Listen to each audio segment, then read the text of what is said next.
Puji nama Tuhan, kami dari kelompok 7 akan membahas tentang keberadaan iblis dalam doktrin satanologi atau demonologi. Keberadaan iblis atau realitas tentang setan. Pertama, bukti dari teks Alkitab. Ada 7 kitab dalam PL mengajarkan adanya setan dalam Kejadian, 1 Tawarik, Ayub, Mazmur, Yesaya, Yehezkiel, dan Sakaria. Kedua, penulis PB dan ajaran Kristus menegaskan tentang keberadaan setan dalam Matius 13 ayat yang ke-39 dan Lukas 10 ayat 18 serta Lukas 11 ayat yang ke-18. Juga ada bukti tentang kepribadiannya. Ciri-ciri kepribadian. Pertama, dalam 2 Korintus 11 ayat yang ketiga, menunjukkan kecerdikannya. Dalam Wahyu 12 ayat yang ke-7, menyatakan emosinya. Dalam Lukas 22 ayat yang ke-31, setan atau iblis dapat marah.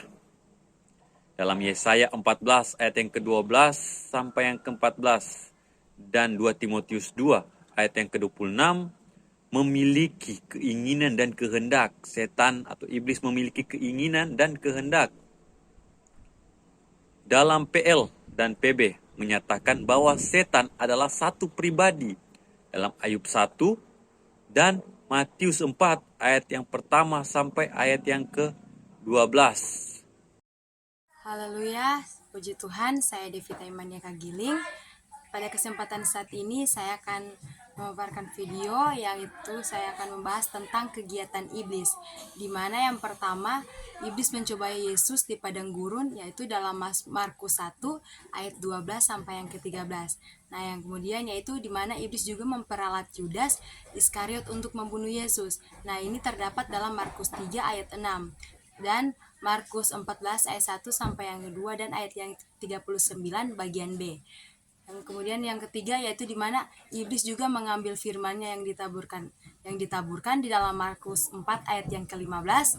Yang berikut di mana iblis juga mempengaruhi pikiran dalam Markus 8 ayat 33. Iblis menawan orang-orang yang belum bertobat yang terdapat dalam Markus 10 ayat 26 sampai yang ke-27.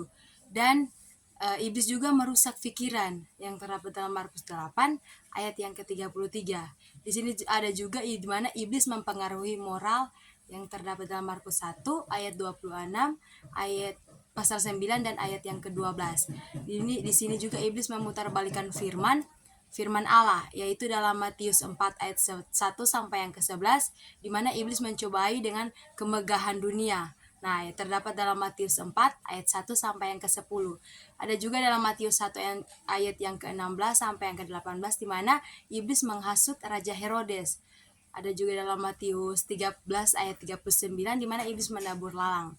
Kemudian dalam Lukas 9 ayat 37 sampai yang ke-42 dan pasal yang ke-13 ayat yang ke-16 di mana iblis membelenggu manusia. Nah, yang terakhir itu dalam 2 Tesalonika 29 di mana iblis mengadakan perbualan ajaib dan tanda-tanda mujizat palsu. Sekian dari penjelasan saya, Tuhan Yesus memberkati. Nah, yang berikut cara menghadapi iblis. Nah, yang pertama di dalam Efesus 4 ayat 27, jangan beri kesempatan kepada iblis.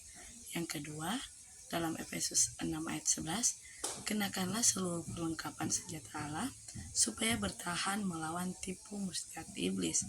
Yang ketiga, di dalam Yakobus 4 ayat 7, tunduk kepada Allah dan lawanlah iblis, maka ia lari daripadamu. Yang keempat, sadar dan berjaga, lawanlah si iblis, berjalanlah keliling seperti singa yang mengaum-ngaum. Ya, yang kita lihat di dalam 1 Petrus 5 ayat 8.